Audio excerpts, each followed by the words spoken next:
The Piri Reis map is an anomaly in historical cartography, discovered in 1929 by German theologian Gustav Deissmann in the archives of Istanbul's Topkapi Palace. The map had been tucked away for centuries, forgotten in a dusty stack of old documents. Upon closer examination, it was revealed to be the work of Piri Reis, an Ottoman admiral, navigator and cartographer who created it in 1513. At first glance, it seemed like a typical early 16th century world map detailing the coastlines of Europe, Africa, and the newly discovered Americas. How did Piri Reis know about this? The admiral himself left some clues in handwritten notes scrawled along the margins of the map. He claimed that his work was not original, but was compiled from multiple older sources, some dating back to the time of Alexander the Great. He referenced maps taken from 20 ancient charts and 8 new maps of the Arabs and Hindus.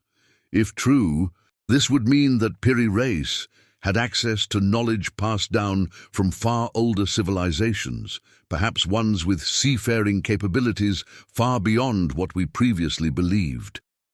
Despite decades of study, no definitive answer has emerged.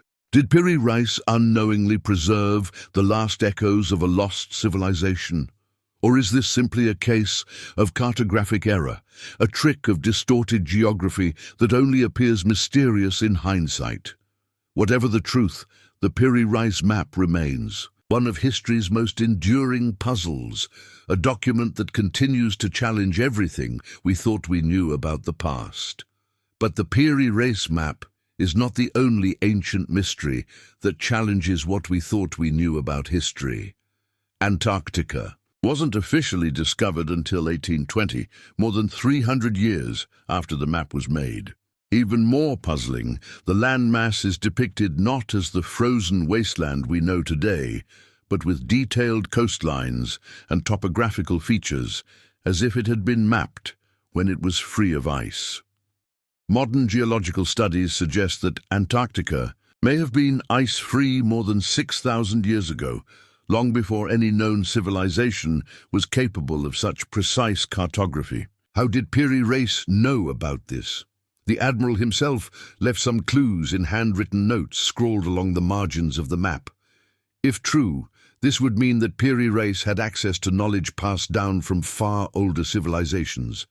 Perhaps ones with seafaring capabilities far beyond what we previously believed.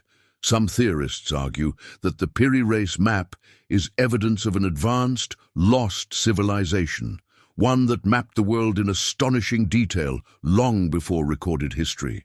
They suggest that fragments of this knowledge survived the collapse of ancient societies and were later incorporated into Renaissance-era maps by explorers and cartographers who had no idea of their true origins.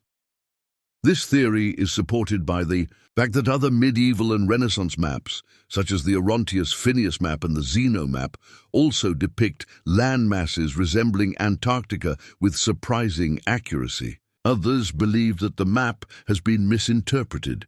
Some scholars argue that what appears to be Antarctica is actually an incorrect rendering of South America. Mapmakers of the 16th century often distorted coastlines due to the way they compiled their charts from scattered reports and second-hand accounts. Others believe that the map has been misinterpreted. Some scholars argue that what appears to be Antarctica is actually an incorrect rendering of South America. Mapmakers of the 16th century often distorted coastlines due to the way they compiled their charts from scattered reports and second-hand accounts. Some parts of the world were stretched or compressed to fit the limited knowledge of the time, leading to inaccuracies that might explain the apparent presence of Antarctica. Another possibility is that early sailors, possibly from Phoenician, Chinese, or even pre-Columbian European civilizations, traveled much further than history acknowledges, documenting coastlines that were later lost to time.